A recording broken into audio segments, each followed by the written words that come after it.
Hello, friends. This is Dave Hurwitz, Executive Editor at ClassicsToday.com, here with Dave's Faves. And today I want to talk to you about a very interesting British composer who doesn't get a lot of play, Edmund Rubbra.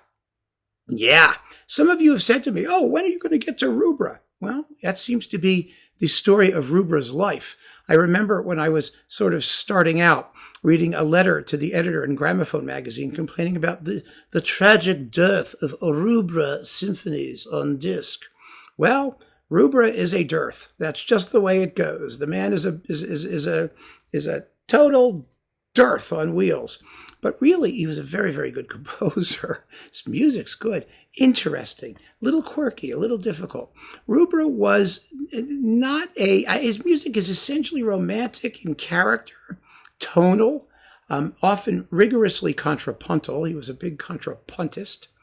He was not naturally inclined to write orchestral music. That is, it is line music. It's not chord music. He didn't have a great feel for orchestral color.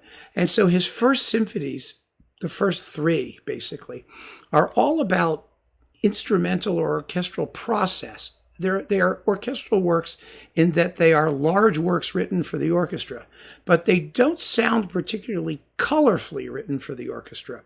And that can annoy people. That can be difficult because you sometimes ask yourself, what are all these instruments doing? Why is he doing it here and not there? The orchestra itself doesn't necessarily further the symphonic argument, these early symphonies, although they're good works. They're good works as music, just plainly considered that way. And I find them very interesting. I really do. But they take some getting used to. After that, he started to wake up to the potential of using orchestral color and timbre as a way to advance his symphonic argument. And in those works, I think he's one of the great 20th century symphonists. And this disc has one of each. So, and I think they're worth getting to know. I think you should even hear these earlier pieces because, like I said, the music is good music. It's just interesting to hear how he's working with the orchestra and kind of struggling with it. And I like that. There's an honesty and a ruggedness to everything he wrote that's very touching. You know, he didn't just, learn how to orchestrate and say, symphony.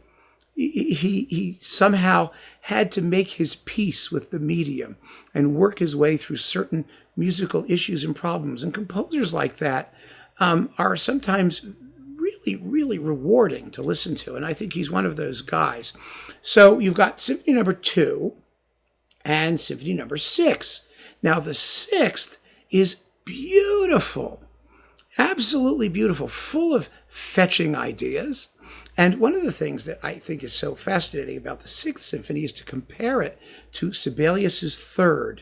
Now, the 6th has 4 movements, Sibelius has 3 movements, but there's a real Sibelian quality to this music. The tunes have a real family similarity.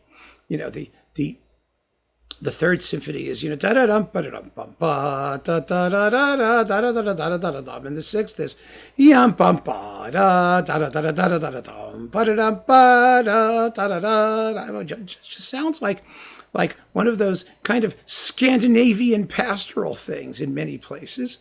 In other places it doesn't, but it's a beautiful, beautiful work with some really lovely orchestral sounds and textures, and there's a celesta part, and he's starting to get into it. He's starting to learn what to do with a little bit of percussion now and then, a cymbal crash here and there. He's getting the rhetoric down. And these performances are first class. These are with the BBC National Orchestra of Wales under Richard Hickox.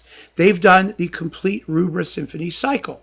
So if you are curious and you want your Rubbra Symphonies, then you should really consider just getting the whole cycle, all 11 of them, and working your way through them. But if you want to dip your toes in, I don't know if this is available separately, but I'm sure you can stream these. Start with number 6.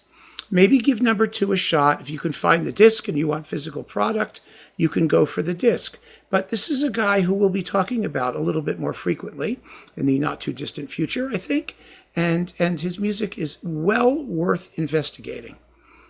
Whether it strikes you or not will be a personal thing, but he's a serious composer with a genuine emotional and spiritual message that he builds into his music, and I think It rewards your time and attention.